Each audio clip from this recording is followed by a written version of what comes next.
The challenge with this video was making a non-contact fight scene as interesting as a normal fight scene. Other stuff.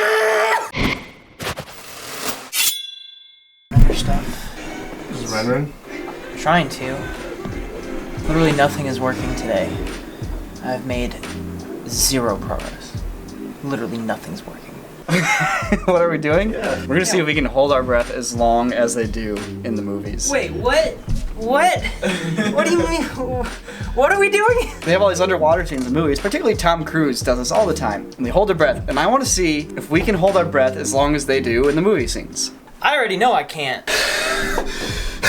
No, man, it's not about breathing out. I know. For your whole body. I was just making funny sounds. Alright, so. Stop it. Does anybody else want to join us for the Hold Your Breath challenge to see if you can hold your breath for as long as movie stars do in the movies? Yes. Okay. Alright. This is your test to see if you're a real movie star, guys. So excited See to play if you the really pass got out what it challenge. takes. Alright, here we go. Ready? As soon as he dives in. As soon as he's under, right? He's gonna dive in. Ready?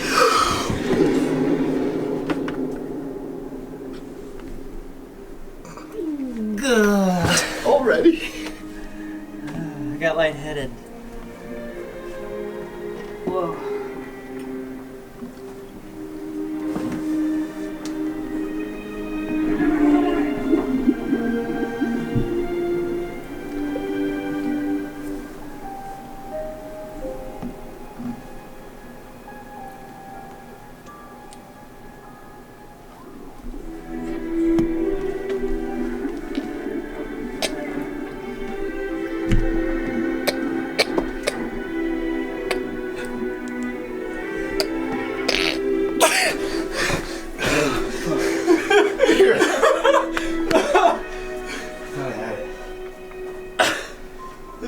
Oh, I got a cramp in my neck. I can't. Your breath is blowing out. Your breath is...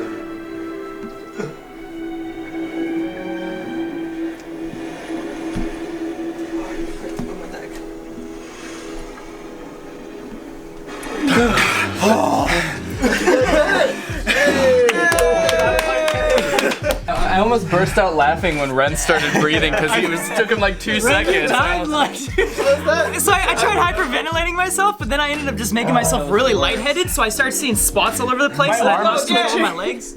Let's go again, round 2! Hey guys, I'm Kevin Senzaki and I'm the sound designer on the Flinch Fight video. So on this video, I'm handling all the post-production audio. So that includes cleaning up the dialogue, doing the sound effects, and then doing the mix. I've been working with Corridor for a few years now. I think the first video we did together officially was Far Cry 3 video. We did the Division together. We collectively were actually nominated for a Golden Reel Award, which is this illustrious award that the sound editing community gives to itself, and we lost. So we are an award-nominated, but award-losing sound designer, Kevin Senzaki, right here. The challenge with this video was making a non-contact fight scene as interesting as a normal fight scene. You know, where people hit each other. Like, it's kind of usually the point of fighting. We don't have that here. So...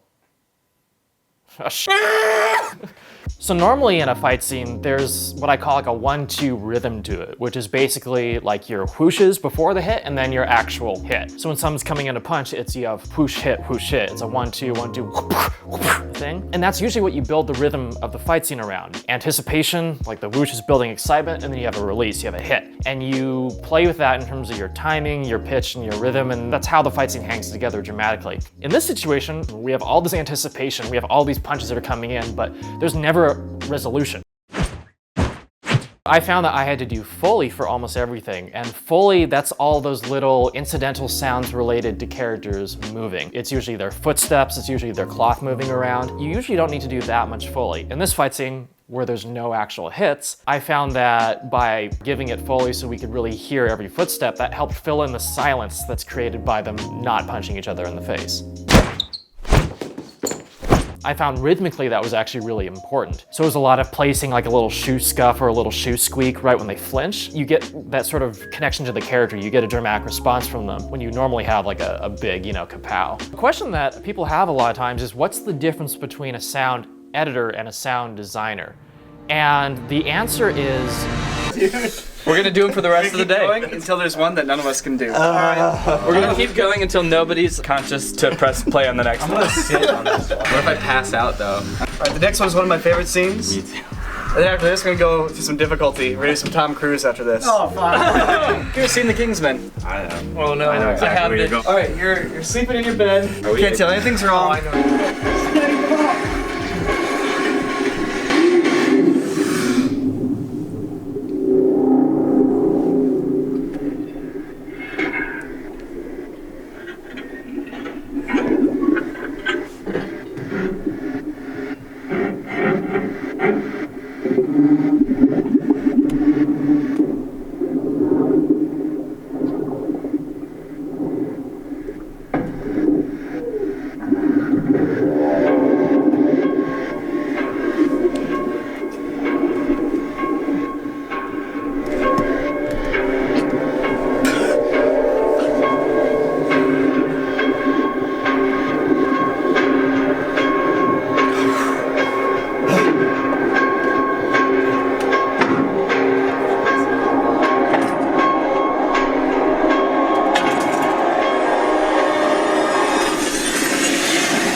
That was easier than the James Bond one. That was way easier. So that was actually a piece of cake. I could have kept going. That music though was getting tense. I was just like. What's the difference between a sound editor and a sound designer? The answer is nothing, really. Sound designer is kind of an invented term. On a small video like this, where I am the entire post-sound team, there is no difference. But it's just arbitrarily used when someone wants to declare him or herself an artist, or if you have a bunch of people on a show that are all doing, you know, editorial sound work, and then they want to single out one person as the person with the vision. What I found that was really interesting with this scene is the way I actually approached whooshes had to be completely different. So in a normal fight scene, the whoosh is kind of whatever the most dynamic part of the movement is. The whoosh never really syncs correctly, but you just find kind of what feels right, and that leads into your hit at the end of the movement. But in this video, I found it worked better to sync the whoosh up to the end of the hit when it stops. So it's like this dramatic build. So it's still in a way satisfying. That also meant design-wise, these whooshes had to be treated kind of differently. So to get a lot of the whooshes, like the bit here where Clint keeps punching, there's actually a 909 bass drum sound effect mixed into there. That's giving it this kind of low-end power. And I felt like creatively, since we don't have any hits, we really want to feel their power, their motion through the air. So there's all these little extra elements that kind of give you the feel of like the atmosphere pushing away from their fists as they're cutting through it. It sounds completely insane that I'm saying it out loud now, but hopefully it worked, you know? What I love about doing stylized fight scenes like this is there's a lot of room to do little sound analogies, as in you can do sounds that don't make any literal sense. They can suggest something that makes a joke funny. So at the end here, as you go through and Clint is doing all the punches, they're rising in pitch and it's kind of building in this intensity. I felt for the final moment to give it this literal surgical knife quality. There's a little knife sound effect in there, and I thought it just made sense, even though it doesn't.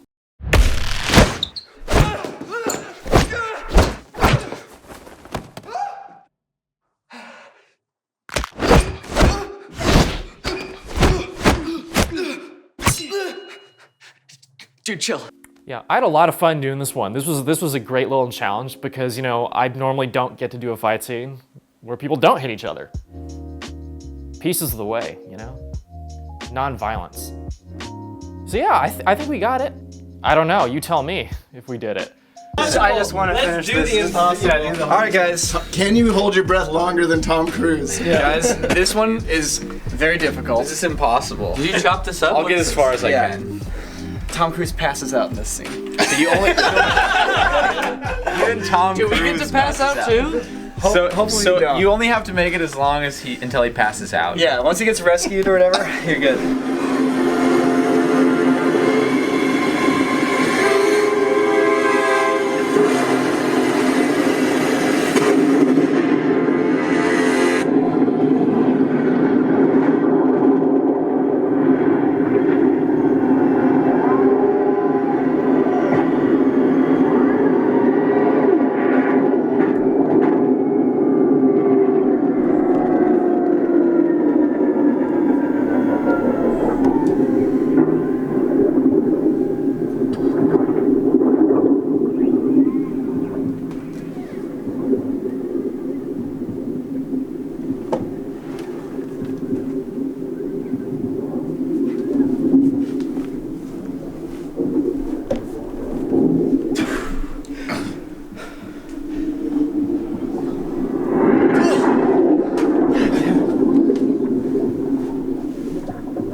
how you exhale. You can exhale. You can exhale.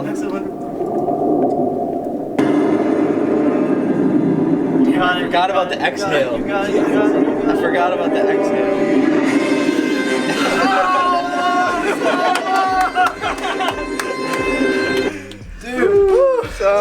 I forgot about the exhale. I forgot you can exhale. It helps a lot, actually. More wind. I feel pretty dizzy. Listening to the movie effects is really the difficult part. That heartbeat on the last one freaked me out. So you gotta breathe out. You gotta get that bad air out. Keep the good air in. I was still like a minute. I still would have had to hold my breath for a minute. I appreciate air. You want to know my pro tips for holding my breath? Yeah, dude. So some people probably actually do free diving in the comments and they'll give you actual tips.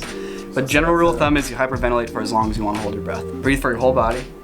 And then it's the buildup of CO2 in your blood that triggers you wanting to like let it go. So it's important to take a big breath of air, hold it as long as you can, let out a little pressure if you need to, and then once you're starting to feel it, let it out slowly, buy yourself some time, and then once it's all gone, you have about another 30 seconds. Relax, focus on slowing down your heart rate, don't use your body. Like actually the second time around, like if you hold your breath till you can't anymore, then you stop and you breathe deeply and kind of get just a little dizzy again, you hold your breath again, you'll be able to go longer that second time because your body's already adapted to not having as much oxygen. So if you guys have any other ideas for insane movie challenges we should try, put them in the comments below and subscribe if you're not to watch us try to attempt them. And just for good measure, here's David Hasselhoff saving someone from a hand grenade.